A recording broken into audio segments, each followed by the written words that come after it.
ছবির দৃশ্য এতই সুন্দর। আল্লাহ তাআলা কি সুন্দর আসমান থেকে জমিন পর্যন্ত যত নিয়ামত আমাদের জন্য দিয়েছেন, সেগুলোর শুকরিয়া আদায় করে আমরা শেষ করতে পারবো না।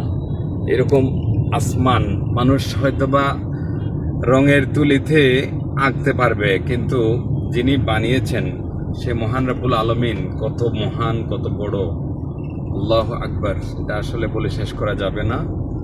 এবং আমরা ছবিতে প্রদর্শিত যে ডানে বামে যে বিল্ডিংয়ের মাঝখানে যে রাস্তার ডিভাইডারে যে ছবি ফুল গাছ দেখা যাচ্ছে, ফুলের সৌন্দর্য শোভা পাচ্ছে, এগুলা মনে হচ্ছে আমাদের সেই ব্যাটারি চালিত রিক্সা না থাকলে মনে হইতো এটা ইউরোপীয় কোনো কান্ট্রি। ব্যাটারি চালিত রিক্সাগুলো আমাদের সৌন্দর্যটা আরেকটু কমিয়ে দিয়েছে সত্যিকারের অর্থে বলতে হয়।